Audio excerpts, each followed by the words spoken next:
Do you ever feel just kind of artistically impulsive? You know, where you don't really have a plan. All you want to do is just create something. And you also don't have any plan for materials. You just got all kinds of materials around you and tools and whatever. But you just need to put some color on a surface. Well, that's how I feel right now. And I've just got a piece of old cardstock. This is mat board that's used for, for matting watercolors or certificates or whatever. And I'm just applying some regular old green tape that you use around the house for, masking off sections of a wall before you paint the room.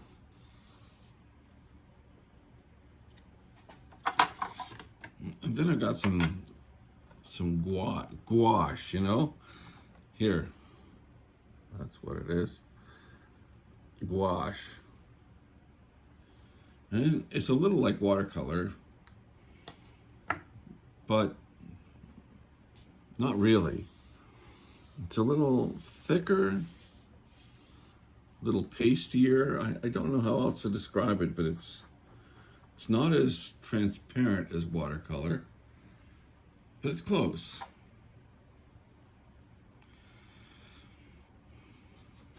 Anyway, I'm just mixing some up here, and I've got some red gouache and I've got a little bit of blue. It's left over from a painting that I did a while ago, a few minutes ago.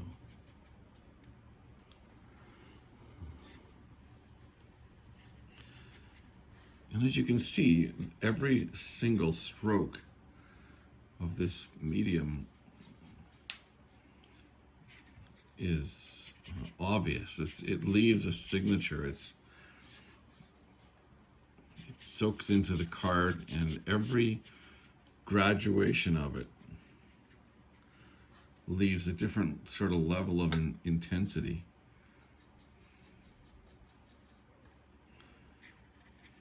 And now I'm just going to go with a little bit more direct red.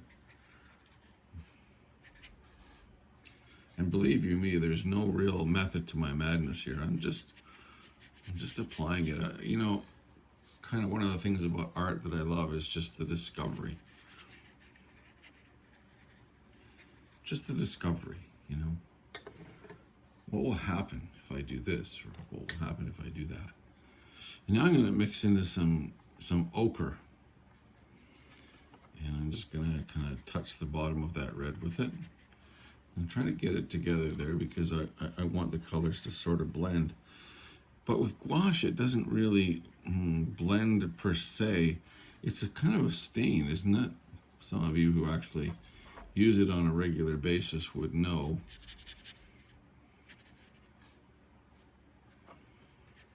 But it's boy, when it hits the surface, it stains. It's really real. It's really real. It leaves its mark. And I've kind of resisted gouache for years because of the fact that it's so powerfully permanent like that. As soon as it hits, like you can see the line of the previous layer shows right through the current layer. And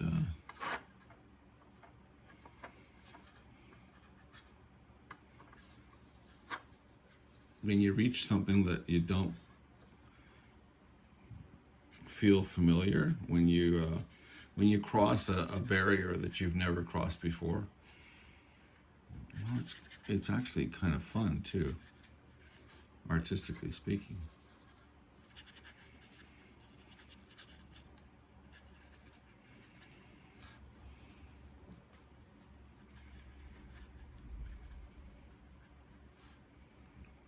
It's really actually a very beautiful medium.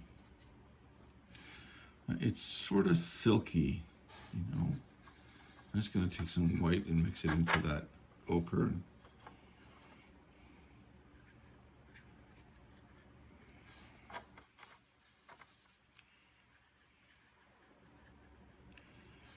Kind of try to attack that transparent line that I left behind so it's not so obvious.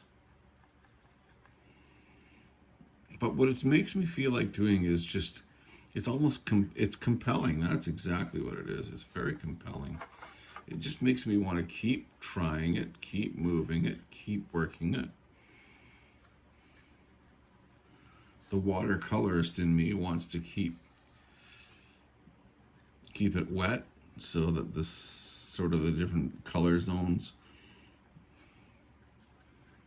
kind of blend together and don't feel so harsh.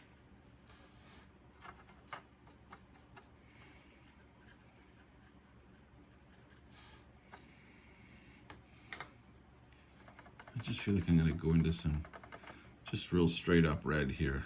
I'm not going to dilute it at all, just drop it right into the surface.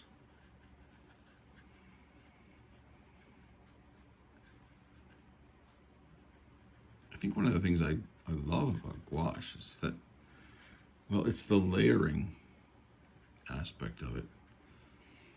You know, you can let it dry and come back to it. And it's ready to go to work again, both on the palette and on the surface of the painting you're working on.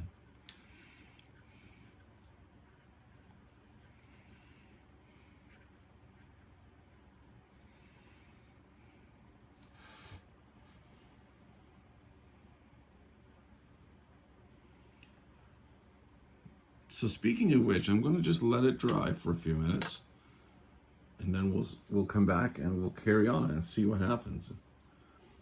Meanwhile, if you want to hit the like and subscribe so you can catch future kind of videos like this, where I just kind of experiment with things and see what happens. Hey, we're getting close to 2,000 subscribers. That's awesome. So help us get there, will you? And hit the like and subscribe. And I'll see you in a few minutes here when it dries and we can layer it over a little more. All right, we're back.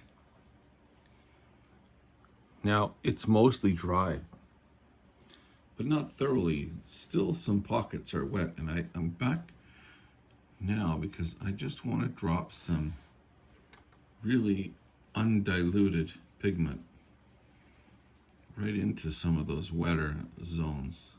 It's all dried around here, but there's these little spots where it's still a little wet.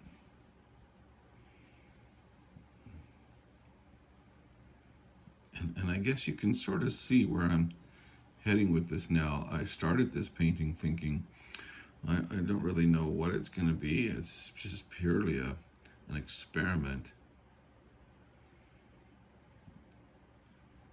But to me, it's starting to look like something. See if you can guess what that is.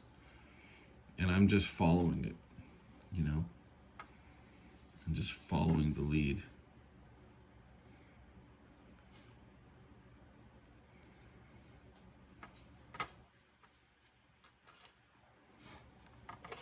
One thing I experienced with gouache before was that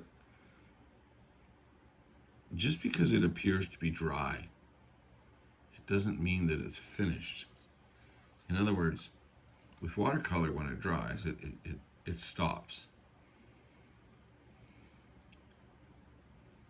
With oil paint, when it dries, it stops. There's no more movement in the color development. It's just, it becomes, well, it's done.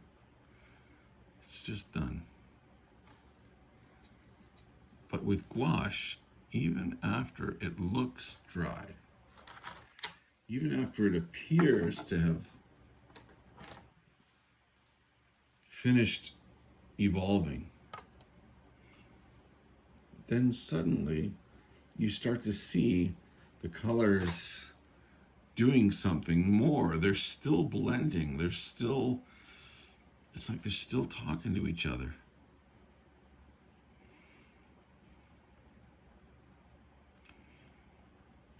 And then you come back like a day later, and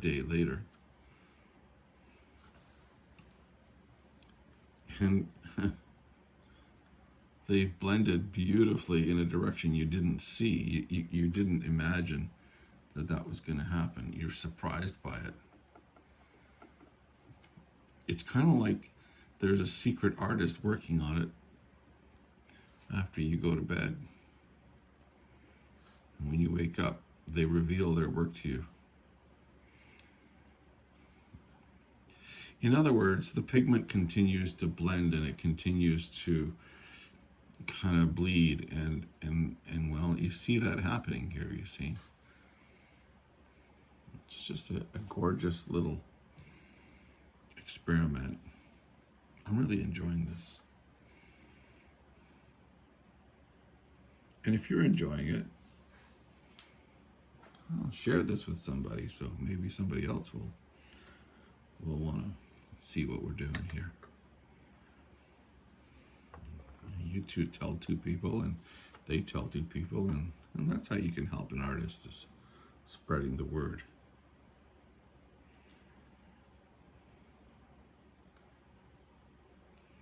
Well, I sort of see flowers here, in case that's what you guessed. Feels like that to me.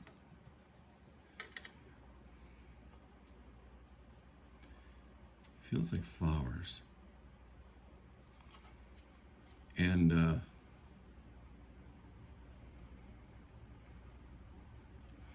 just going to drop a few little hints of ochre mixed with white, and just increasing the focal point in the middle. You know, the focal point is what we always try to achieve some kind of a focal point. In your painting, it could be off to the left, or it could be dead center, or it could be up in the top or the bottom. Doesn't matter. There are no rules. But the focal point for me in this case is going to be sort of scattered throughout the center of the painting, which means I'm going to leave all of this vagueness, this softness, but I'm going to allow a little more definition to happen in the middle here.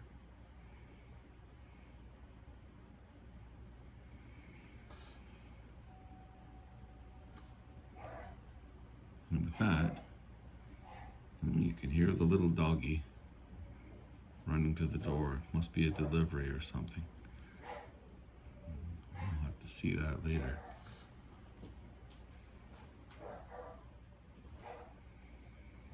Look at that. See, the colors are still chattering together, having little conversations.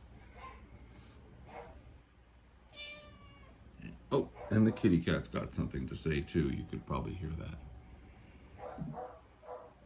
I just love the way these continue to bleed and blend together.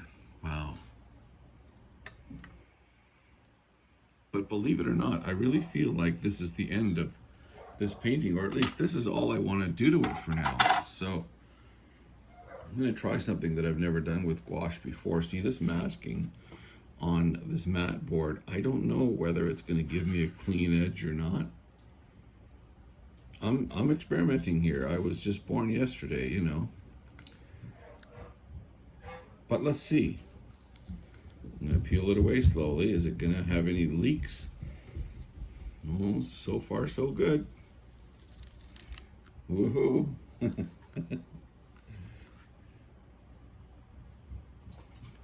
Let's pull it away slowly. Oh, we got a little bit of leakage there. That's too bad. Well, that's art. And that's just the way it goes, isn't it?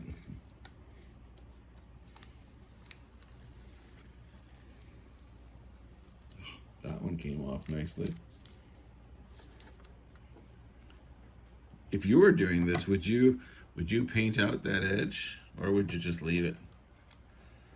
I think I'm going to leave it. It kind of adds to the story of the painting. Kind of reminds me that I should have pressed the tape a little harder on those edges there. But look at that. My little painting of some tulips. A flower garden. Now it's really, really important to make sure that people know who did this little painting. The one that I'm working on, the one that you work on. So put your name at the bottom. Not really big, you know, we don't want your signature to become the painting. Just a little hint of your name down there, that's all. So that, you know, people will know who did this beautiful little work of art. And I'm going to thank you for dropping in and hanging out with me here on the Robert Painter on YouTube. Don't forget to hit that like and subscribe. It just helps more people to see and join us, and helps me to continue doing what I do. We'll catch you next time right here on the Robert Painter on YouTube. Take care, everyone.